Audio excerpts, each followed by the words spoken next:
Welcome back. सबसे पहले आपको बताएं, गवर्नर खैबर पख्तूनख्वा फैसल करीम कुंडी का एपीसी से मुतालिक वीडियो पैगाम। कहा, तारीख में पहली मरतबा गवर्नर हाउस में ऑल पार्टीज कॉन्फ्रेंस होने जा रही है। सूबाई हुकूमत अमन अमान कायम करने में नाकाम हो चुकी, इसलिए एपीसी बुलाने की जरूरत पेश आई। पार्टी चेयरमैन बिलावल भुट्टो से मुलाकात में एपीसी बुलाने का फैसला हुआ। एपीसी 2 निकाती एजेंडे पर मुश्तमिल है, एक अमन अमान और दूसरे कुदरती वसाइल पर हैं। तारीख में पहली दफ़ा जो है वो पेशावर के गवर्नर हाउस में जो है वो गवर्नर की तरफ से एक ऑल पार्टीज कॉन्फ्रेंस का इनेकाद किया जा रहा है। सूबाई हुकूमत गाफिल है अमन कायम करने में, चाहे वो जनूबी अजला के हों, चाहे वो मर्ज डिस्ट्रिक्ट के हों, चाहे वो कुरम के हों। तो इसको देखते हुए जब मेरी अपनी भी मुलाकात अपने पार्टी के चेयरमैन बिलावल भुट्टो ज़रदारी साहब से हुई और हमने इस पर डिसाइड किया कि हम ऑल पार्टीज कॉन्फ्रेंस का इनेकाद करने जा रहे हैं। 2 पॉइंट एजेंडा है, एक तो अमन के हवाले से, दूसरा हमारे जो नेचुरल रिसोर्सेज हैं उसके हवाले से जो हमारे वफाक के साथ इशूज़ हैं। मैं मशकूर हूँ तमाम सियासी जमातों को जिनके मेरे पास खुद चल के गया। मैं उनसे फ़ोन पर रब्ता किया, वो ऑल पार्टीज कॉन्फ्रेंस में शिरकत कर रहे हैं। 125 रुकनी अम जिरगा जिला कुरम पहुंच गया। रास्ते बंद होने के बायस वजीर आला के हेलीकॉप्टर पर अद्वियात पहुंचा दी गई। हंगू, कोहाट और औरकजई में जल से जलूस पर पाबंदी आए। बैरिस्टर सैफ कहते हैं, सरहदी सिक्योरिटी सूबे की नहीं, विफाक की जिम्मेदारी है। जिला कुरम में देरपा अमन के कयाम के लिए कोशिशें जारी। हंगू, कोहाट और औरकजई में जल से जुलूस पर पाबंदी आयद कर दी गई। कमिश्नर कोहाट की जेर सदारत अम जिरगा टल कोहाट रोड पर आइंदा कोई भी एहतजाज न करने का फैसला। खिलाफ वर्जी पर पुलिस कानून शिकनों के खिलाफ कार्रवाई करेगी। इजलास को बताया गया, कुरम के दोनों फरीक और ग्रैंड जिरगान करीब कोहाट में जंगबंदी पर मुआहदा करेंगे और फहम तफहीम से मसले का मुस्तकिल हल निकालेंगे। शुरा ने नुकसानात और शौदा और जख्मियों के लिए नकद मुआवजा देने का भी मुतालबा कर दिया। जिला कुरम में सड़कों की बंदिश से अद्वियात की किल्लत। वज़ीर आला ने अद्वियात की हंगामी बुनियादों पर तरसील के लिए अपना हेलीकॉप्टर फराहम कर दिया। हेलीकॉप्टर 63 लाख रुपए मालियत की जान बचाने वाली और दीगर जरूरी अद्वियात लेकर कुरम पहुँच गया। जमीनी रास्ता खुलने तक हेलीकॉप्टर रोजाना की बुनियाद पर अद्वियात सप्लाई करेगा। सूबाई मुशीर इत्तलात बैरिस्टर सैफ ने कहा, अमन अमान सिर्फ खैबर पख्तूनख्वा का नहीं, पूरे खित्ते का मसला है। सरहद पर सिक्योरिटी को यकीनी बनाना विफाक का काम है। फेडरल गवर्नमेंट को अपनी जिम्मेदारी का एहसास करना चाहिए, बॉर्डर की सिक्योरिटी करनी चाहिए और दहशतगर्दी के खिलाफ उस लेवल पर इकदाम करने चाहिए जो फेडरल गवर्नमेंट ही कर सकती है, वो हम नहीं कर सकते। गवर्नर खैबर पख्तूनख्वा फैसल करीम कुंडी कहते हैं, पहली मरतबा ऑल पार्टीज कॉन्फ्रेंस होने जा रही है। कुरम में जाना चाहता था, सूबाई हुकूमत ने हेलीकॉप्टर फराहम नहीं किया। हमारा जो फोकस है कल की ऑल पार्टीज कॉन्फ्रेंस पे है कि हम तमाम जमातों को हमने दावत दी है। मैंने वफाक से प्राइम मिनिस्टर साहब से भी सिर्फ बात की है। वफाक ने हमें कमिट किया कि शायद वो 1-2 दिन में हमें ये चीज़ें दें। तमाम कबायली अजला और सूबे के मुख्तलिफ इलाकों के नुमाइंदीन पर मुश्तमिल 125 रुकनी अम जिरगा जिला कुरम पहुँच गया। अम जिरगा के शुरा सदा और पाराचनार में फरीकैन के नुमाइंदीन से मुज़ाकरात करेंगे। इस्लामाबाद हाई कोर्ट में 24 नवंबर के पीटीआई एहतजाज के खिलाफ इस्लामाबाद के ताजिरों की तौहीन अदालत दरख्वास्त पर समाअत। इस्लामाबाद हाई कोर्ट के चीफ जस्टिस सामिर फारूक ने वजारत दाखिला को तफसीली रिपोर्ट जमा कराने की हिदायत करते हुए समाअत आइंदा हफ्ते तक के लिए मुलतवी कर दी। ताजिरों का क्या कसूर था, इनके कारोबार को क्यों बंद किया? 24 नवंबर पीटीआई एहतजाज, तौहीन अदालत दरख्वास्त पर चीफ जस्टिस सामिर फारूक हुकूमत और इंतजामिया पर बरहम। चीफ जस्टिस ने रिमार्क्स दिए, इस्लामाबाद को ऐसे बंद किया कि जजेस समेत मैं भी नहीं आ सका। मैं अपने ही ऑर्डर का खुद ही शिकार हो गया। अदालत स्टेट काउंसिल पर बरहम, कहा कि आप पहली बार अदालत के सामने पेश हुए हैं। शहरियों, कारोबारी लोगों समेत एहतजाजी मुजाहिरीन के बुनियादी हकूक का ख्याल रखने का कहा था। पीटीआई से भी पूछूंगा, अदालती अहकामात की खिलाफ वर्जी क्यों की गई? अदालत ने वजारत दाखिला से रिपोर्ट तलब करते हुए केस की समाअत आइंदा हफ्ते तक के लिए मुलतवी कर दी। आवाम का पैसा आवाम पर लग रहा है। वजीर आला पंजाब मरियम नवाज का कहना है कि आपके हाथों में गुलेल, बंदूक, कीलों वाला डंडा पाकिस्तान की पहचान नहीं। कोई भी वालिद नहीं चाहेगा कि उसके बच्चे के हाथों में कीलों वाले डंडे हों। पीटीआई वालों ने हमारे एहलकारों को डंडों से जख्मी किया। इन्होंने अपने बच्चों को महफूज जगह पर बिठाया हुआ है और लोगों के बच्चों को मरवा रहे हैं। बेलारूस के सदर के दौरे के मौके पर एहतजाज किया गया। ये आपका पैसा है, आपकी अमानत है, पंजाब का पैसा है, पाकिस्तान का पैसा है, पाकिस्तान के अवाम की अमानत है, आपकी अमानत है। अवाम का पैसा है, अवाम पे लग रहा है। बिल्कुल, बेलारूस का प्रेसिडेंट जो है वो आए हुए थे पाकिस्तान, स्टेट गेस्ट थे हमारे। बच्चों, मुझे इस बात का जवाब चाहिए कि वो हमारा क्या चेहरा लेकर इस मुल्क से वापस ले गए होंगे। धुआं, शेलिंग, आंसू गैस, गोली चल रही है और निहत्ते लोग जो हैं वो जो निहत्ते पुलिस ऑफिसर्स हैं, मैंने मना किया था कि आगे से गोली नहीं चलानी। और खुदा न खास्ता पंजाब पुलिस आगे से गोली चला देती तो क्या बनता। इस्लामाबाद में बिलावल भुट्टो की मौलाना फजलुर रहमान से उनकी रहायशगाह पर मुलाकात में मदारिस रजिस्ट्रेशन बिल पर तफसीली तबादला ख्याल किया गया। मौलाना फजलुर रहमान ने बिल पर सदर मुमलिकत आसिफ अली जरदारी के दस्तखत न होने पर तशवीश का इजहार किया। पीपी चेयरमैन ने जेयूआई सरबराह को यकीन दहानी कराई कि मदारिस रजिस्ट्रेशन बिल पर दस्तखत न होने पर हुकूमत से बात करेंगे। मुलाकात में राजा परवेज अशरफ और कमर जमान कायरा भी मौजूद थे। इस दौरान मुल्की सियासी सूरत हाल समेत दीगर अमूर पर तबादला ख्याल किया गया। मदारिस रजिस्ट्रेशन बिल पर दस्तखत न होने पर हुकूमत से बात करेंगे। बिलावल भुट्टो जरदारी की मौलाना फजलुर रहमान से मुलाकात हुई। पीटीआई के रहनुमा शिबली फराज हुकूमत रवैये पर सीखपा। सहाफियों से गुफ्तगू में कहा, क्या हम गैर मुल्की या जंगजू हैं? हुकूमत रवैये से लगता है हम इस मुल्क के बाशिंदे ही नहीं। बानी पीटीआई से सियासी लोगों की मुलाकातें बंद हैं। हुकूमत ऐसा रवैया इख्तियार करेगी तो उसको कुछ हासिल नहीं होगा। हमारे खिलाफ पर्चे दर्ज किए जा रहे हैं। तहरीक इंसाफ चारों सूबों की नुमाइंदा जमात है। हम अपना एहतजाज जारी रखेंगे। इससे किसी का कोई नुकसान नहीं होता। इस्लामाबाद वाक़े पर जुडिशल कमीशन बनाया जाए। हमारे 12 अफराद शहीद हुए। एहतजाज में जो लोग मौजूद ही नहीं थे उन पर भी मुकदमा दर्ज हैं। हम कोई वो जंगजू नहीं है, हम एक आम शहरी हैं, एक आम लोग हैं जो कि एक आम तरीके से वो अपना एहतजाज रिकॉर्ड कराते हैं। सियासी जमातें अपोजिशन अपना एहतजाज करती रहेंगी। हम इंसाफ के लिए जिस तरह के हम इन अदालतों में आए हैं, हमारी बुनियादी डिमांड यही है कि इसके लिए एक जुडिशल कमीशन बनना चाहिए जो कि इस सारे वाक़ये की तहकीकात करे। नायब वज़ीर आज़म और वज़ीर ख़ारजा इसाक डार का कहना है कि स्टेट गेस्ट की आमद के मौके पर ही एहतजाज की कॉल क्यों दी गई। एक जमात ने हैरान कुन तौर पर 24 नवंबर के अहम मौके पर एहतजाज का ऐलान किया। माजी में इस जमात ने इंतखाबात में धांधली के इल्जामात पर एहतजाज किया। इस जमात की जानिब से 35 पंक्चर्स का बयानिया बनाया गया। जुडिशल इंक्वायरी में साबित हुआ कोई इंतखाबी धांधली नहीं हुई। रेड जोन की सिक्योरिटी हमारी हमेशा तरजीह रही। खुसूसी कवानीन नाफिज किए गए हैं। किसी भी तरह के एहतजाज के लिए मकामात का तयन कर दिया गया है। 24th of November, we were receiving a state guest in Islamabad. You will find that it is very surprising that a political party chooses to, demonstrate, to protest a date when some, foreign dignitaries are visiting Pakistan. The cause for protest was that in the 2013 elections, there were 35 seats were rigged. They called it 35 punctures. Now there is a law of the parliament that bars that you cannot protest in the red zone, number one. Number two, if you have to do any peaceful protest, then obviously there is a procedure. You have to apply to the district magistrate, get the permission, and then hold your peaceful rally. Sindh के senior वजीर शर्जील इनाम मेमन कहते हैं कि PTI की दुश्मनी किसी party या इदारे से नहीं, पीटीआई की दुश्मनी सिर्फ पाकिस्तान से है। कभी कहा गया 300 लाशें हैं और कभी कहा गया 250 लाशें हैं। पीटीआई का सोशल मीडिया नेटवर्क पाकिस्तान को बदनाम कर रहा है। पाकिस्तान को आलमी सतह पर कमजोर करने के लिए अरबों रुपए लगाए गए। पीटीआई क़यादत का एक ही हदफ है कि मुल्क में इंतशार फैले। पीटीआई ने पाकिस्तान की इमदाद रोकने के लिए IMF को खत लिखे। अगर उनमें से कोई भी चीज़ कमज़ोर होती है तो मुल्क कमज़ोर हो। अल्हम्दुलिल्लाह हमारे तमाम इदारे मजबूत हैं लेकिन इन्होंने जो साजिश इस वक्त की हुई है वो इंटरनेशनली पाकिस्तान को वीक करने के लिए इन्होंने अरबों रुपए वो लॉबियस्ट को दिए हुए हैं। इन्होंने दुनिया भर में ये कोशिश की है कि पाकिस्तान को बदनाम करें। लाशों के नाम पर कभी कहा गया कि जी 350 लाशें, फिर बोला कि जी 250 लाशें। इन लोगों ने जब IMF का टाइम आया तो इन्होंने IMF को ख़त लिखे, उनको कांटेक्ट करने की कोशिश की कि पाकिस्तान की इमदाद बंद की जाए। पाकिस्तान तहरीक इंसाफ के मरकजी रहनुमा सेनेटर हामिद खान ने ABN न्यूज़ से गुफ्तगू करते हुए कहा, PTI पर पाबंदी बिल्कुल नहीं लग सकती, कोई जवाज़ ही नहीं है। PTI पर पाबंदी बिल्कुल गैर आइनी होगी। आइन और कानून पर एक और डाका और हमला होगा। आइन में लिखा हुआ है कि फिलफौर आपको सुप्रीम कोर्ट में रेफरेंस करना पड़ता है। हम सुप्रीम कोर्ट से सस्पेंशन लेंगे।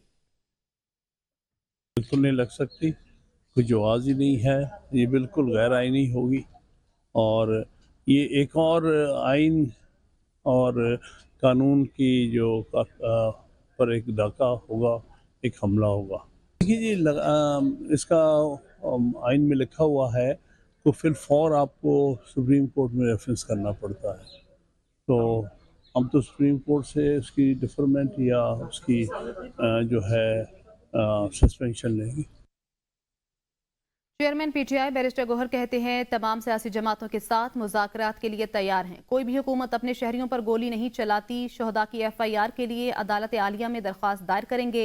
हमारी जिद्दोजहद जमहूरियत की बहाली और बानी तहरीक इंसाफ की रिहाई के लिए है। बैरिस्टर गोहर का कहना था पाकिस्तान तहरीक इंसाफ चारों सूबों की पार्टी है। लोग अपने कारोबार और घर बाहर लुटा कर भी बानी तहरीक इंसाफ के साथ हैं। ताहाल हमारे 5000 कारकुन गायब हैं। हमारी पुरअमन तहरीक पर किसी सूरत गोली नहीं चलनी चाहिए थी। मुस्तकबिल का लायामल बानी तहरीक इंसाफ के हुक्म से तय करेंगे। बुशरा बीबी का सियासत में आने का कोई इरादा नहीं। बुशरा बीबी एहतजाज में आम कारकुन की तरह शामिल हुई हैं। वजीर आला अली अमीन गंडापुर ने KP के सरकारी वसाइल इस्तेमाल नहीं किए। जेल में कैद कारकुनों को बुनियादी सहूलियात समेत फी कारकुन 2000 रुपए दे रहे हैं। अपोजिशन लीडर उमर अयूब का कहना है मेरे ऊपर मुतअद्दिद FIRs हैं। मुझे कोर्ट जाना पड़ता है। जुडिशल कमीशन से मुस्ताफी होने की वजह से मेरे ऊपर मुतअद्दिद मुकदमात हैं। मेरा सारा फोकस अपने ऊपर कायम किए गए मुकदमात पर है। मुल्क पर इस वक्त गैर आइनी और गैर कानूनी हुकूमत मुसल्लत है। PTI को मखसूस नशिस्तें जानबूझकर नहीं दी जा रही। गैर आइनी असम्बली के तमाम मंजूर करदा कवानीन गैर कानूनी हैं। PTI हक और सच के रास्ते पर चलती रहेगी। हमारी जिद्दोजहद जारी रहेगी। कोई नहीं रोक सकता। हुकूमत PTI के एहतजाज से मुतल्लिक गलत बयानी कर रही है। मुझे हर दिन कोर्ट्स में जाना पड़ रहा होता है। मैंने समझा कि बेहतर है कि आदमी मुस्ताफ़ी होके तो अपने केसेस के ऊपर पूरी तवज्जो दूं। मेरा सारे का सारा फोकस, सारी तवज्जो सिर्फ केसेस है। कोई कानून जो बनता है वो अल्ट्रा वायरिस ऑफ द कॉन्स्टिट्यूशन नहीं हो सकता। असेंबली है, इस असेंबली के तहत जो हुकूमत बनाई गई है फॉर्म 47 के तहत, वो गैर आइनी और गैर कानूनी है। हमारा काम है जद्दोजहद। हम लोग फील्ड के वर्कर्स हैं, हम लोग पॉलिटिकल वर्कर्स हैं। हम लोग किसी के सामने न झुकते हैं न कुछ करते हैं। वज़ीर आला सिंध सैयद मुराद अली शाह की ज़ेर सदारत काबीना इजलास में अहम फैसले। काबीना ने हसन सुलेमान मेमोरियल अस्पताल मलीर के लिए 2 अरब 30 करोड़ रुपए की ग्रांट की मंजूरी दे दी। अस्पताल 2.25 एकड़ अराजी पर कायम होगा। मामूली आर्टिस्टिक बच्चों को आम सरकारी और निजी स्कूलों में दाखिले से इनकार के मसले पर डायरेक्टोरेट ऑफ इंक्लूसिव एजुकेशन कायम। सूबाई काबीना ने फौकी कोटे पर सुप्रीम कोर्ट के अहकामात की रोशनी में अमल दरामद की मंजूरी दे दी। 5 घंटे तवील इजलास में देही आबादी को साफ पानी और सफाई की सहूलियात फराहम करने के लिए Sindh people's rural civic services company का कयाम करने की भी मंजूरी। थरपारकर, उमरकोट और मीरपुर खास अजला में वर्ल्ड बैंक $400 मिलियन फराहम करेगा। सिंध काबीना ने Sindh transformation accelerated rural services इकदाम के तहत Sindh people's rural civic services के कयाम की भी मंजूरी दे दी। वाइस चांसलर के तकर्रुर के तरीक़ाकार में तब्दीली की मंजूरी। तालीमी बोर्ड्स में मसाइल और कोताहियों को दूर रखने के लिए कमेटी कायम। काबीना ने सिंध IT कंपनी के कयाम के कवायद में तरमीम की भी मंजूरी दे दी। वज़ीर आला बलोचिस्तान सरफराज बुगटी ने कहा है हमारा फोकस है सरमायाकारों को सहूलियात फराहम करें। बलोचिस्तान में सरमायाकारी के बेपनाह मौके मौजूद हैं। कारोबारी अफराद को सिक्योरिटी फराहम करना हमारी जिम्मेदारी है। बलोचिस्तान की तरक्की के लिए 210 अरब रुपए का बजट है। ब्यूरोक्रेटिक रुकावटें खत्म करेंगे। सोलर एनर्जी जो है उसके लिए बहुत बड़ी अपॉर्चुनिटी है। फिर विंड एनर्जी के लिए हमारे पास हमारा जो कोस्टल बेल्ट है उसमें पूरा विंड कॉरिडोर है। ये सारी चीज़ें मुमकिन है और ये सारी चीज़ें की जा सकती हैं। वो बलूचिस्तान में बिजनेस किस तरीके से फ्लरिश होगा और बलूचिस्तान में बिजनेसमैन को किस तरीके से अपॉर्चुनिटी मिलेगी, बिजनेस को फ्लरिश करेंगे ताकि जॉब अपॉर्चुनिटीज़ क्रिएट हो सकें। वज़ीर आला खैबर पख्तूनख्वा अली अमीन गंडापुर की ज़ेर सदारत अहम इजलास। आइंदा साल 1 जनवरी से लाइफ इंश्योरेंस स्कीम शुरू करने का फैसला। लाइफ इंश्योरेंस पर सालाना 4 अरब 50 करोड़ रुपए लागत आएगी जो सूबाई हुकूमत अदा करेगी। इंश्योरेंस स्कीम के तहत खानदान के सरबराह के सरकारी अस्पताल या सेहत कार्ड के पैनल पर मौजूद किसी भी अस्पताल में इंतकाल की सूरत में हुकूमत रकम अदा करेगी। 60 साल तक की उम्र के शख्स के इंतकाल की सूरत में 10 लाख, जबकि 60 साल से जायद उम्र की सूरत में 5 लाख रुपए अदा किए जाएंगे। वज़ीर आला ने सूबाई इस्लामिक तकाफुल इंश्योरेंस कंपनी के क़याम के लिए 3 माह की डेडलाइन मुकर्रर कर दी। वज़ीर आला ने सूबाई हुकूमत की अपनी ट्रांसमिशन लाइन के लॉट 1 को हर सूरत मुकर्ररा टाइम लाइन के मुताबिक मुकम्मल करने की हिदायत की। दौरान इजलास वज़ीर आला ने पेशावर DI खान मोटरवे के लिए ज़मीन की खरीदारी शुरू करने और महकमा खजाना को अरब रुपए जारी करने की भी हिदायत की गई। वज़ीर आला बलोचिस्तान मीर सरफराज बुगटी की ज़ेर सदारत सूबाई महकमे खुराक का जायजा इजलास। महकमे खुराक ने गोदामों में मौजूद गंदम के ज़खायर नई फसल उतरने से कबल फरोख्त करने की इजाज़त तलब कर ली। वज़ीर आला बलोचिस्तान बुनियादी मालूमात से लाइलमी पर महकमे खुराक के हुकाम पर बरहम हुए। वज़ीर आला ने महकमे खुराक के गोदामों में गंदम के दस्तयाब ज़खायर का जायजा लेने के लिए CMIT को जायजा लेकर जामे रिपोर्ट पेश करने का हुक्म दे दिया। CMIT के जायजा विजिट में सेक्रेटरी खुराक मुकम्मल ताउन करें, 10 अय्याम में जामे रिपोर्ट पेश की जाए। CMIT की सिफारिशात की रोशनी में फैसला लेंगे। वज़ीर आला मीर सरफराज बुगटी का कहना था, अवामी वसाइल का ज़िया कतई काबिल बर्दाश्त नहीं।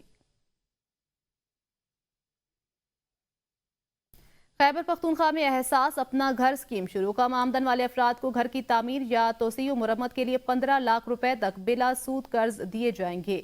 महकमा हाउसिंग और बैंक ऑफ खैबर के दरमियान मुफाहमती यादाश्त पर दस्तखत। तकरीब वज़ीर आला हाउस में मुनक्किद हुई।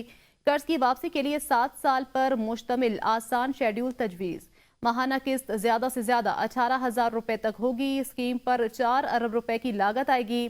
कर्ज के हसूल के लिए अपनी मलकियती जमीन होना जरूरी करार दिया गया। वज़ीर आला खैबर पख्तूनख्वा अली अमीन गंडापुर ने तकरीब से खिताब में कहा, रिहाइश की मयारी सहूलियात की फराहमी मौजूदा सूबाई हुकूमत की तरजीहात में शामिल है। एहसास अपना घर स्कीम का इजरा इस सिलसिले की एक अहम कड़ी है।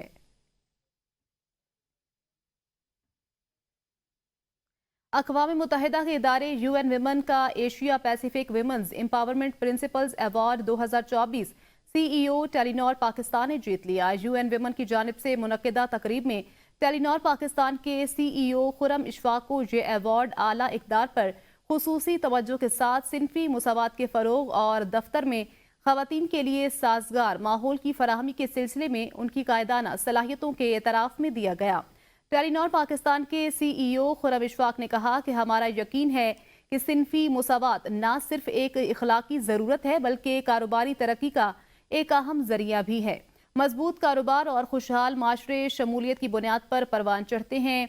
हम यकीन रखते हैं कि ख़वातीन को मुसावी मौक़े फराहम करना न सिर्फ इनफरादी तरक्की के लिए ज़रूरी है बल्कि माशी और समाजी खुशहाली के लिए भी नागुज़ीर है। ख़वातीन को बेहतर इंसाफ मुहैया करने के लिए कानून साजी और उस पर अमल की तरफ तवज्जो मबजूल कराने के लिए इस्लामाबाद में नेशनल डायलॉग का इनेकाद किया गया।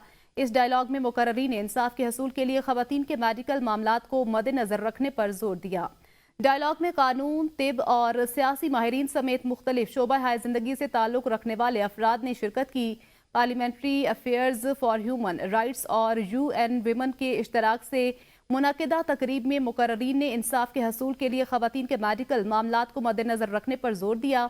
जस्टिस मोहसिन अख्तर कयानी का कहना था, मेडिको लीगल से मुतल्लिक डॉक्टर्स अलग होने चाहिए। डॉक्टर्स की अदालती मुकदमात के तनाजुर में तरबियत होनी चाहिए।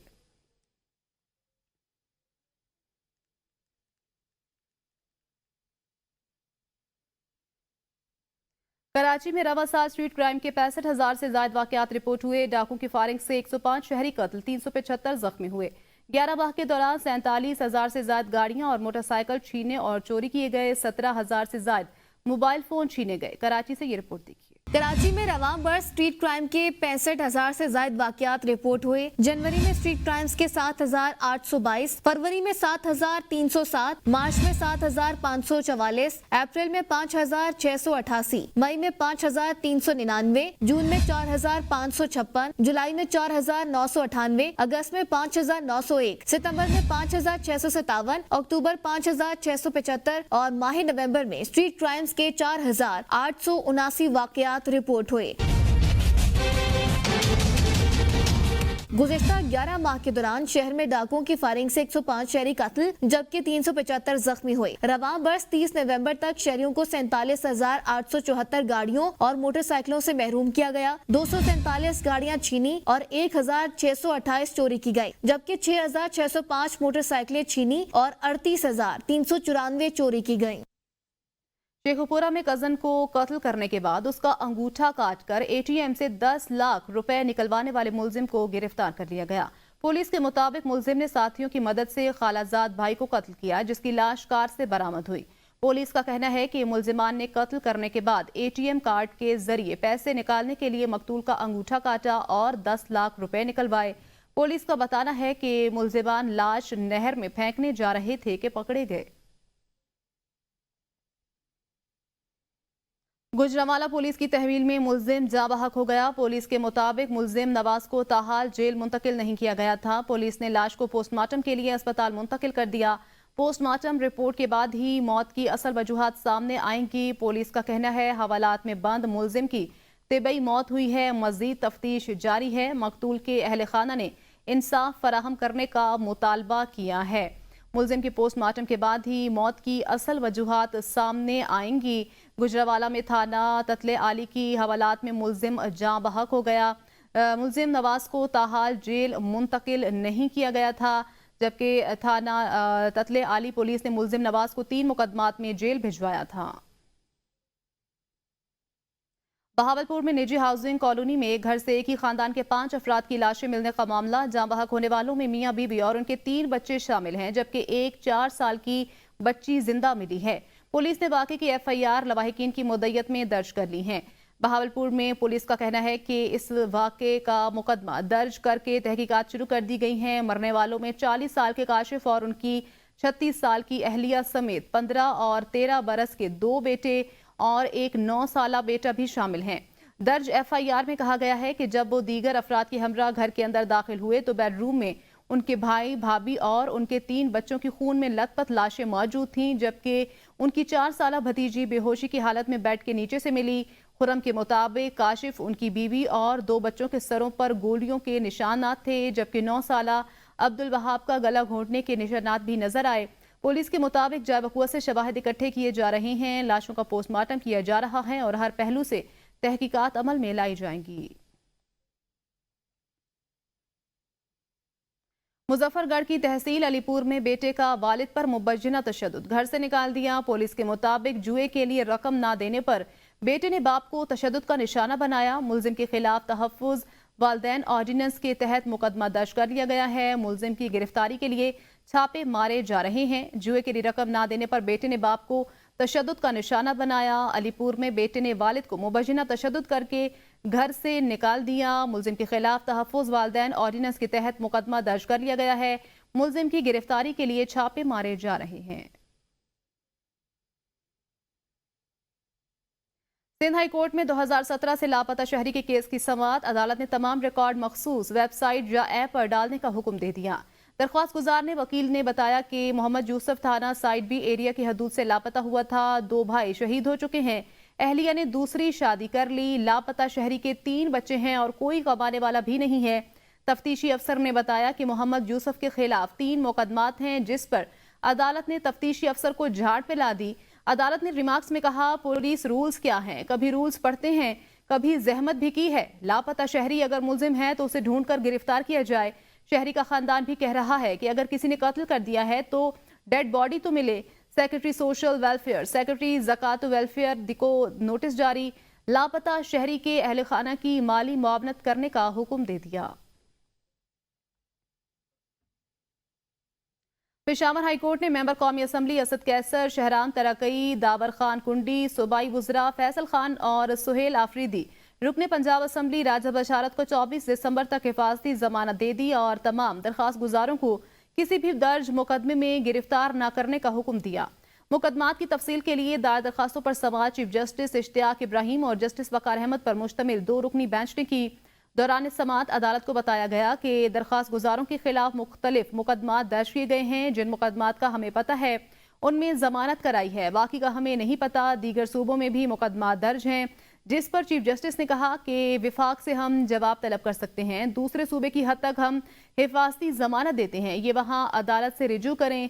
चीफ जस्टिस इस दौरान रिमार्क्स दिए कि आप तो सारे यहाँ आए हैं, इजलास भी बुला लें। चीफ जस्टिस के रिमार्क्स पर अदालत में कहा अदालत ने 24 दिसंबर तक हिफाजती जमानत दे दी और विफाक समेत मुतल्लिका इदारों से मुकदमात की तफसील भी तलब कर ली। इलेक्शन कमीशन का अहम इजलास chief election commissioner Sikandar Sultan Raja की सरबराही में हुआ। इजलास में इलेक्शन कमीशन ने इस्लामाबाद में बल्दियाती इंतखाबात के इनेकाद न होने पर मायूसी का इजहार किया। चीफ इलेक्शन कमिश्नर ने कहा कि इलेक्शन कमीशन इस्लामाबाद के बल्दियाती इंतखाबात के इनेकाद के लिए 4 दफ़ा हल्का बंदियां कर चुका है। जब भी इंतखाबात के इनेकाद के लिए तैयारी मुकम्मल करता है तो कवानीन में तरमीम कर दी जाती है। उन्होंने हिदायत की कि तरमीम शुदा लोकल गवर्नमेंट एक्ट 2015 के मुताबिक हल्का बंदियों के काम का आगाज किया जाए और दफ्तर को हुक्म दिया है कि वो फौरी तौर पर जरूरी इंतजामात करे। हल्का बंदी का शेड्यूल मंजूरी के लिए इलेक्शन कमीशन को पेश करे।